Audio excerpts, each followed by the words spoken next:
Bonjour à tous, alors aujourd'hui on va faire l'ouverture de Time Spiral, spirale temporelle. On va voir quels petits joyaux sont cachés dedans. Hop.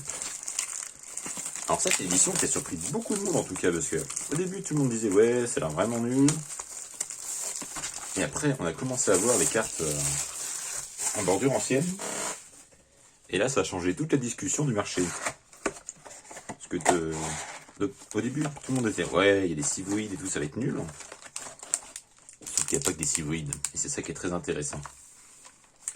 Dans chaque booster, il y a une carte avec bordure ancienne, et c'est là toute la valeur du pack.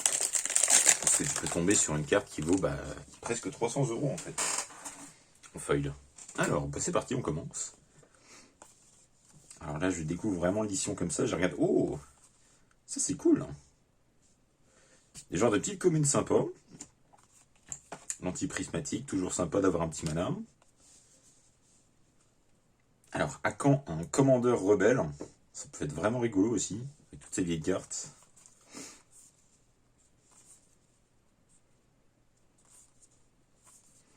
Un fungus, ok. Un fungus civoïde. Ah, une aberration dévorante. Plutôt stylé. Hop. Alors, il faut savoir aussi qu'il y a une... Enfin, c'est la carte foil de cette édition en vieille bordure qui coste le plus. Et ces cartes-là, il y en a quelques-unes qui valent des sous, d'autres qui valent un peu moins. Fin de l'automne, ok. J'en fous un peu, ceci dit. Petit contrecarre en blanc, toujours surprenant, commandeur. Ah, une pongidification. Toujours bien d'en avoir plein de ces cartes-là. Alors, c'est quoi ça? Ok. Une archive des drons. Bon, toujours sympa à voir.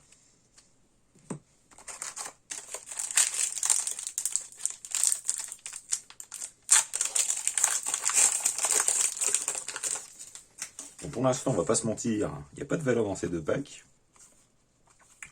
Mais vu qu'il y a 36 boosters, on verra bien, il y aura sûrement facile à trouver des bons trucs. Ok. Et une petite coursière, ça c'est sympa. Ah, une carte foil. Bon. Pas les cartes foil qu'on recherche.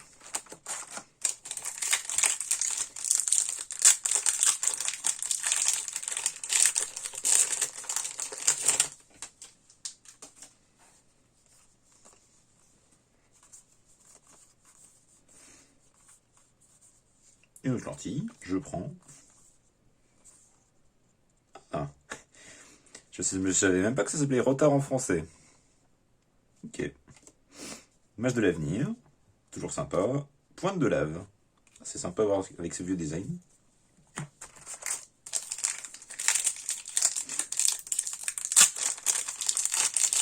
Et ce genre de carte qui doit coter un petit peu, parce que c'est des staples en moderne. Donc c'est là qu'il y a de la valeur aussi.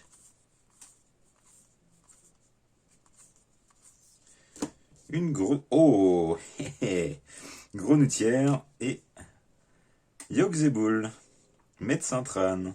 Yes. Avec ce vieux avec ce old frame, ça rend vraiment... on pourrait presque croire qu'il est d'époque. Bon, le dessin est un peu trop bien fait pour être un dessin d'époque, parce qu'on voit que c'est avec ordinateur, mais... Cool. C'est une des cartes que je voulais vraiment de l'édition. Donc, c'est sympa. Après, si je le trouve en foil, je serais très content. Mais déjà, ça fait plaisir. La Vengeresse de Serra. Carte plutôt cool. Et un jeune pyromancien. Stylé aussi. Ça, c'est quoi? Joueur ciblé pioche 4 cartes, puis se défausse de 3 cartes. Si vous l'avez lancé pendant votre phase principale, ce joueur pioche 4 cartes, puis se défausse ensuite de 2 cartes à la place. Ouais, ok.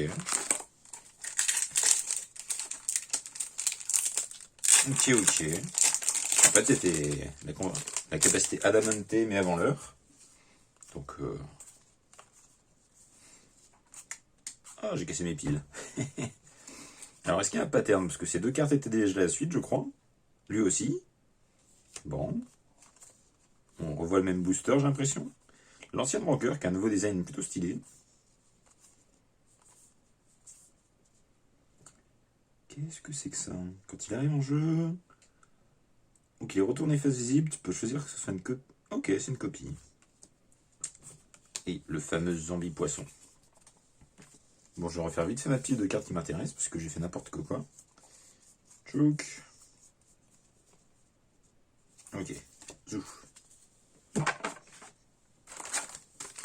Bon, la vidéo risque d'être un peu longue, parce que 36 boosters. Et vu que je parle un petit peu,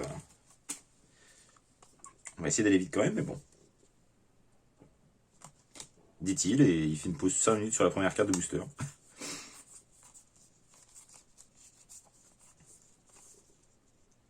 Pacte de Titan, tu crées un 4-4 géant, et tu perds la partie, super, pas 5. Ouais. Italie, en vieux design, stylé. Stylé mais surprenant, parce que j'aurais jamais pensé que cette carte aurait été éditée en old frame. Mais bon, c'est une carte marrante.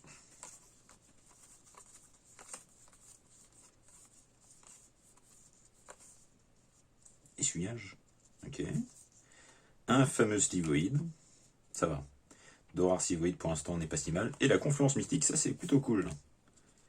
Contrecarrer le sort ciblé qui cible un permanent contrôlé. Oh, c'est une bonne défense ça.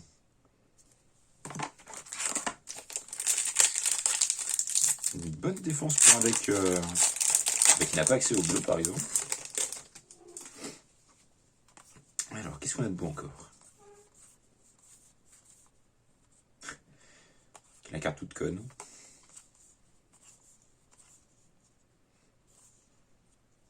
Ok. Ancien frémissement. Bon.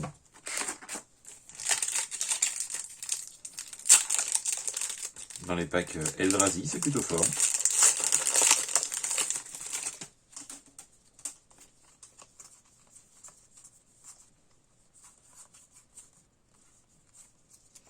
Quel nuage. Ça, je voulais. Oh, on a une carte rare derrière. En feuille. Cherche au loin. Et encore celle-ci. Nodule de machin truc. J'avais pas eu tout à l'heure. Début de son entretien. Détruisez la créature avec une force la plus faible.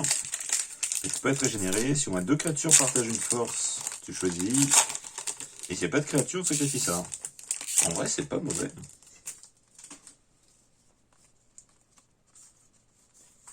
Faut jouer un pack avec beaucoup de tons, mais c'est pas mauvais.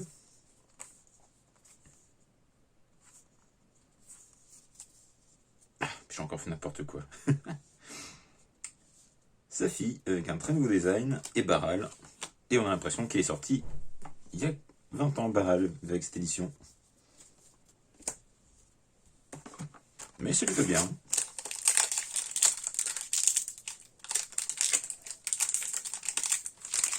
Alors celui-là il me fait de la résistance.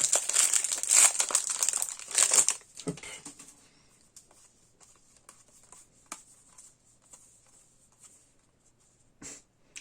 Les homoncules. Défenseur célérité. Ah là voilà. Crovax. Ok. Bon ça en mythique je trouve ça un peu bizarre. Chemin vers l'exil. Je suis bien plus intéressé par ça. Hop là.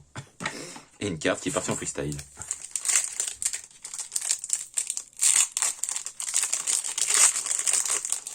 Bah, globalement, c'est un petit peu l'ancêtre de Leshnorn. Un petit peu. Alors ensuite, oh, un traître infernal et une bannière du vainqueur en vieux. Ok. Le fait, le traître infernal, je suis content aussi. Satisfait de ça. Ensuite, on a quoi? Une relique. Ça en feuille, ça cote beaucoup. Mais c'est pas faux. Alors j'ai fait une petite coupure dans la vidéo.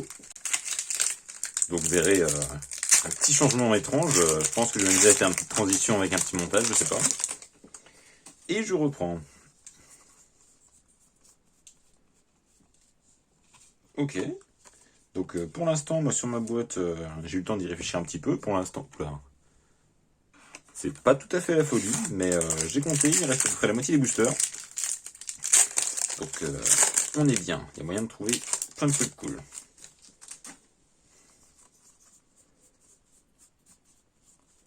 Comme un petit Vejuva et un petit... Ouais, ça c'est un bon booster par exemple. Ça fait plutôt plaisir. Vejuva, le terrain à combo par excellence. Toi, tu copies un autre terrain qui te met bien, t'en as deux. Et Déférence. Toujours un contrecarre vraiment cool à choper. Mangara. Ok. Oh, le jeton araignée, il est trop bizarre. D'accord. Ok. Avec un nouveau design Mangara. Je pense que ça peut être un général un peu chiant aussi d'ailleurs. Jamais trop regardé les listes dessus, parce que les decks blancs mono blanc. Ah, ça je l'attendais celle-là. Je l'attendais vraiment pour mon petit vent des vertus. Et puis ça a toujours une carte super cool choper. Et c'est quoi ça? Choisis une créature ciblée, tu regardes les cartes sur tes bibliothèques, tu extérieurs une carte non terrain, et plus X moins X sur fin du tour. X dans le coup de cette carte. Ouais, une sorte d'anti-bête en bleu. Spécial. Mais comme c'est comme toute cette édition d'ailleurs, parce que toute cette édition a des trucs ultra bizarres. Genre, par exemple, ça c'est la seule créature terrain pour jouer Romana par exemple. Peut-être même la seule créature terrain, donc j'y pense. De base. Pack de l'invocateur, vraiment cool. Remis un permanent non terrain dans le coup de mana de X, piocher une carte. Ok. Ok.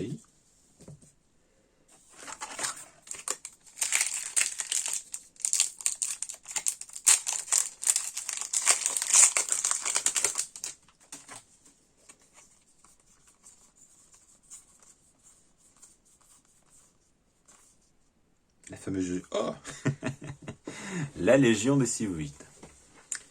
Bon. Tous les Civoïdes gagnent 5 pour chaque autre Civoïde sur champ de bataille. Là, c'est la question que je me pose, c'est est-ce qu'un jour je fais un deck Civoïde avec ça? On verra bien. Et puis là, cherchez la bibliothèque une carte de créature légendaire, révélez-la et mettez-la à votre main, mélangeant ensuite de votre bibliothèque.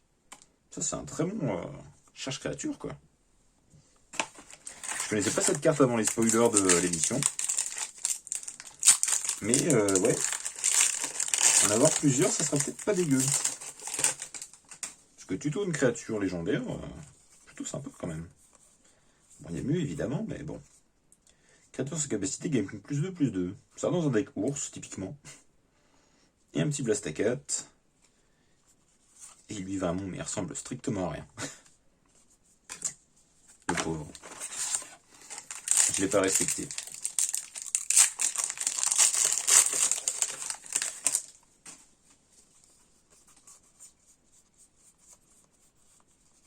Ok, sympa. Bon, puis ça, les ruines de Ramonap, on s'en fiche un peu en fait. Pendant une seconde, j'ai cru que c'était ça ma feuille. J'étais là, bah, tiens, c'est feuille, c'est pas feuille. Mais non, on l'a pas encore ouverte.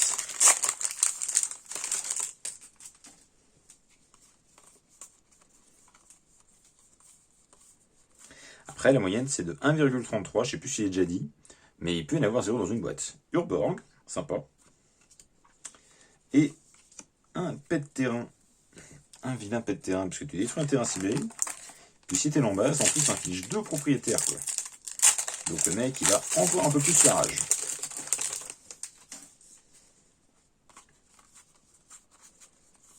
Parce que les pets de terrain, ça plaît pas à beaucoup de monde, mais bon. Ça reste dans Magic, donc il faut pouvoir l'accepter.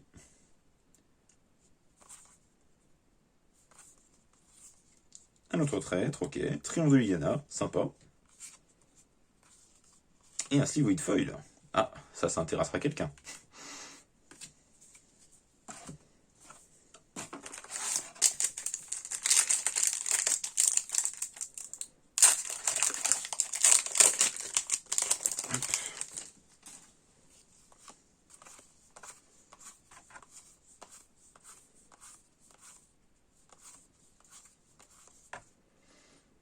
Un terrain qui pop des kobolds. Bon, ça peut être utile. Hein. Le Pandarmonicon. Vraiment une carte super cool aussi. Provoque 2 fois le déclenchement d'une capacité déclenchée d'un permanent contrôlé. Ça peut donner des trucs un peu foufou.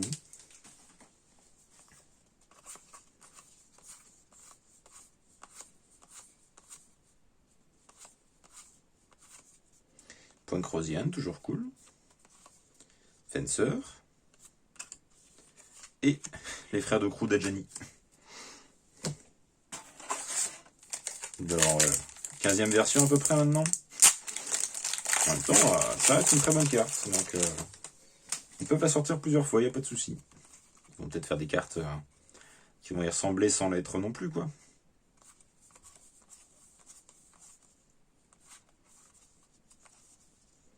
Ok, pet de terrain. Et un gros diablotin dragage. Ça, les decks réanimator ou dragage, justement, adorent cette carte. Et en plus, il a contact mortel. Donc, ça va. Un vol contact mortel dragage 5 pour 3. C'est pas mauvais.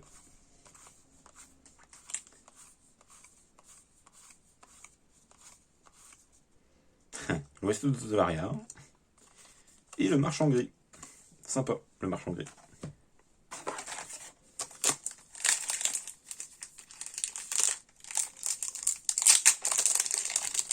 Bon, l'Ouest de Polaria, en rare, ça surprend un peu. Mais bon, ça permet de chercher la fameuse Académie Tolarienne, par exemple. Réitération, tu copies un sort d'éphémère de rituel et tu peux choisir une nouvelle cible. Ok. Donc si tu as beaucoup de malades, tu peux le rejouer pour 6 avec le rappel. On a vraiment beaucoup de malades. Donc on arrive déjà presque à la fin de la boîte. Toujours à la recherche du petit trésor, de la carte foil. On verra bien. Pacte de tuerie, sympa. Une prêtresse et une autre rare foil, Sylvoïde. Les Sylvoïdes ont, tant que contre la gamme à l'arrêt, ils ont +1/+1 et régénéré. C'est fort, c'est très stylé aussi. Moi, ça ne m'intéresse pas, mais encore une fois. Ceux qui jouent Sylvoïde seront intéressés. Je ne connaissais même pas ce Sylvoïde. Après, je les connais pas tous parce que j'ai jamais trop suivi l'histoire des Sylvoïdes. Un mémorial d'Achroma, ok. Ah, ben voilà, on a notre feuille alternative. Un veto de devine, pas dégueu. Le sort ne peut pas contrecarrer le sort ciblé. Waouh. Et oui, du coup, c'est bien juste la bordure qui est feuille avec l'ancien petite étoile filante. Sympa. Sympa, on pouvait tomber sur pire.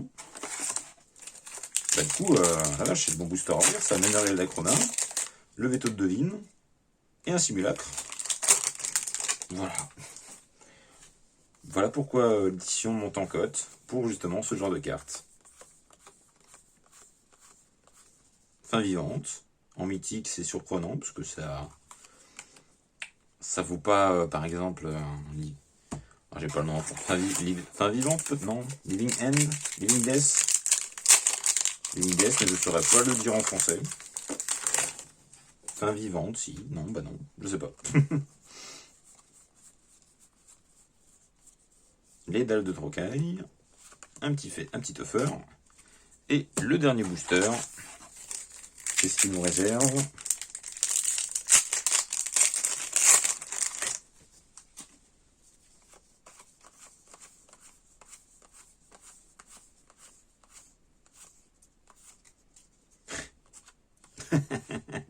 Bah, c'est pas mal, un petit calice du vide pour finir. Pas mal du tout. Bon, bah, c'est tout pour cette ouverture. Je vais faire un petit récap quand même. Alors, où est-ce que j'ai foutu mes autres rares que j'ai mis dans la pile? Comme d'hab, je fais Nawak avec mes piles. Tac. Ok, donc ça va jusque là. Hop, donc ça c'est les cartes qui m'intéressaient, tout ça, tout ça. Ok, non, j'avais pas fait n'importe quoi en fait. Donc, alors attendez, je vais faire un petit récap de plusieurs façons. Donc il y aura les cartes alternatives. Tchouk. Bon, ben ça, c'était la carte alternative la plus recherchée. Celle-là en foil, ça vous rembourse 2 boîtes quasiment. Mais déjà, en normal, c'est cool. Le fêtard, sympa. Réveiller la bête. Le veto de Devine. Et ce qui est bien, c'est que, vous voyez, bon, c'est pas... D'habitude, on a des foils un peu en Pringles, comme diraient les Américains. Petit simulacre, la prêtresse de confinement. On est toujours dans ce fichu confinement. Elle est toujours là. Ok. C'est marrant parce que du coup, ils ont remis le petit symbole pour les cimetières.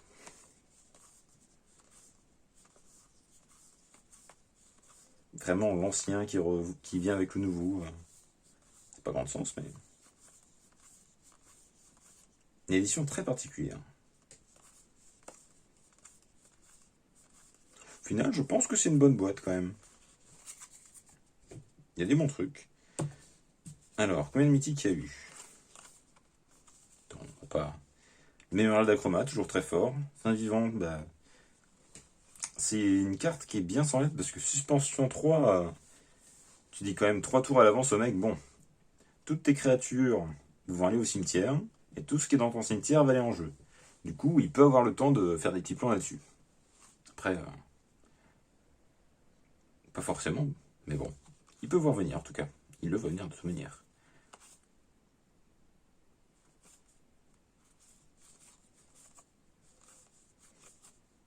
Deux traîtres. Bon, je pense que niveau terrain, je les ai tous eu au final. La fameuse Légion des Sivoïdes. Les yeux 20.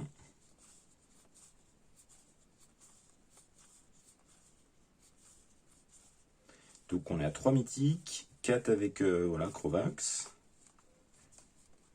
D'après ce que j'avais vu, il y avait en moyenne 3 mythiques par boîte. Donc on est un petit peu au-dessus. Après voilà, ça c'est pas des mythiques, mais techniquement il y en a qui sont en édition, donc on peut dire 5. Histoire de rajouter un petit peu. Le calice, il a toujours été rare, donc je sais pas si on peut le considérer comme mythique. Donc 5,5 quasiment.